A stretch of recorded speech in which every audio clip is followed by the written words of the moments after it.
تو میرے بھائیوں اور دوستوں، میں عرض یہ کرنا چاہتا ہوں آپ سے بعد میں اور اپنے آپ سے پہلے اپنے واسطے سے آپ حضرات سے عرض کرنا چاہتا ہوں کہ ربیع الاول کا مہینہ اس لحاظ سے بڑا مبارک مہینہ ہے کہ اللہ تعالیٰ نے اس کو سرکار دو عالم صلی اللہ علیہ وسلم کے دنیا میں بھیجنے کے لیے انتخاب فرمایا. اور جب ربیع الاول کا مہینہ آتا ہے تو ہمارے ملک میں خاص طور پر جگہ جگہ، گلی گلی، محلے محلے محفلیں منعقد ہوتی ہیں. سرکار دو عالم صلی اللہ علیہ وسلم کی سیرت طیبہ بھی کا بیان بھی ہوتا ہے، جلسے بھی ہوتے ہیں، چراغاں بھی کرتے ہیں لوگ، اور نہ جانے کیا کچھ عید میلاد النبی کے نام پر کیا جاتا ہے. لیکن ہم سب کے سوچنے کی بات یہ ہے کہ یہ ہم کب سے یہ کام کرتے چلے آ رہے ہیں. سوچنے کی بات یہ ہے کہ آیا ان رسمی کارروائیوں کے بعد کیا ہماری زندگی میں کوئی تبدیلی آتی ہے؟ اتنے جلسے ہو گئے، اتنی تقریریں ہو گئی، اتنی محفلیں منعقد ہو گئی، اتنی نعتیں پڑھی گئی، اتنے درود و سلام ہوئے. الحمدللہ حضور اقدس صلی اللہ علیہ وسلم پر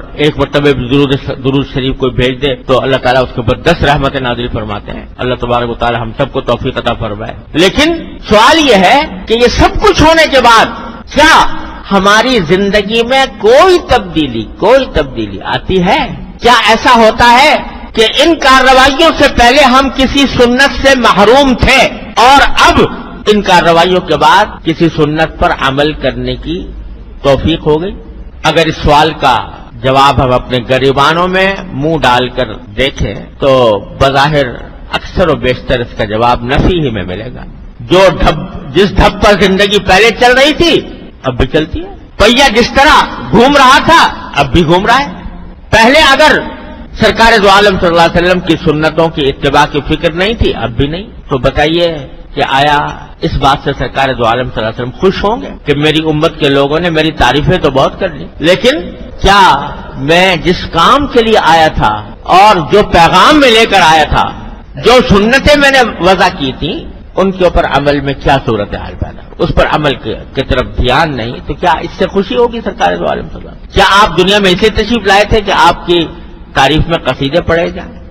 آپ کو تو پیشکش ہوئی تھی کہ اگر آپ چاہیں تو دنیا کا سارا مال و دولت آپ کے قدموں میں ڈھیر کر دیا جائے.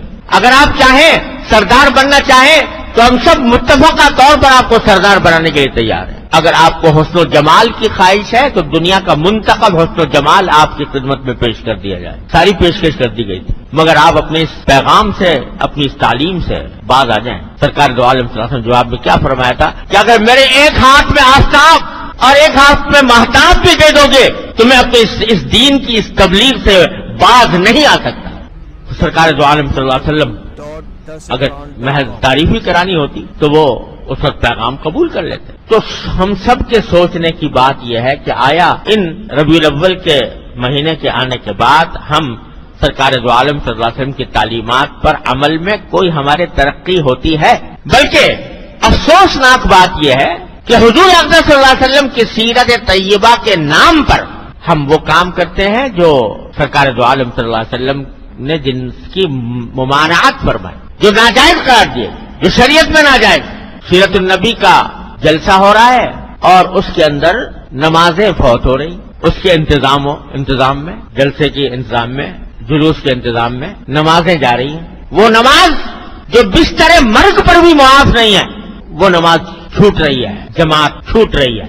اور اب تو یہ ہونے لگا ہے کہ مخلوط مرد و عورت کی ملی جلی نشستیں سیرت النبی کے نام پر، مرد بھی ہیں اور عورتیں بھی بے پردہ بناؤ سنگار کر کے اس محفل میں موجود ہیں، جس کو مٹانے کے لیے سرکار دو عالم صلی اللہ علیہ وسلم تشریف لائے تھے. وہ حضور کے نام پر ہو رہا ہے. اور اب تو نعتیں، حضور اقدس صلی اللہ علیہ وسلم کی نعت اتنی زبردست فضیلت کی چیز ہے. سرکار دو عالم صلی اللہ علیہ وسلم کا ذکر مبارک، وہ نعت پڑھی جا رہی ہے اور موسیقی کے ساتھ پڑھی جا رہی ہے. جس موسیقی کے آلات کو آپ کو فرمایا آپ نے کہ میں ان کو مٹانے کے لیے آیا ہوں، وہ نعتیں ہو رہی ہیں، حضور کی وضاحت تعریف بیان ہو رہی ہے اور میوزک کے ساتھ ہو رہی ہے، موسیقی کے ساتھ ہو رہی ہے. تو بتائیے یہ سرکار دو عالم صلی اللہ علیہ وسلم کی سیرت کے ساتھ کون سا انصاف ہے؟ یہ کتنا بڑا ظلم، کتنی بڑی دھاندلی ہے کہ سرکار دو عالم صلی اللہ علیہ وسلم کی تعلیمات کو پامال کر کے کہا جائے کہ ہم سرکار دو عالم صلی اللہ علیہ وسلم کی سیرت بیان کر رہے ہیں یا آپ کی نعت بیان کر رہے ہیں. تو میرے بھائی اور دوستو، ربیع الاول کا پیغام یہ ہے کہ ان رسمی کارروائیوں میں پڑھنے کے بجائے یہ دیکھو اگر واقعی سرکار دو عالم صلی اللہ علیہ وسلم کے ساتھ محبت کا دعویٰ ہے، اگر واقعتاً سرکار دو عالم صلی اللہ علیہ وسلم کے امتی ہو تو کم از کم اس مہینے میں اتنا جائزہ لے لو کہ سرکار دو عالم صلی اللہ علیہ وسلم کی کون سی سنت پر ہم عمل کرتے ہیں اور کون سی پہ عمل نہیں کرتے، جس پر نہیں کرتے اس کے اوپر اب کرنے کی کوشش کریں۔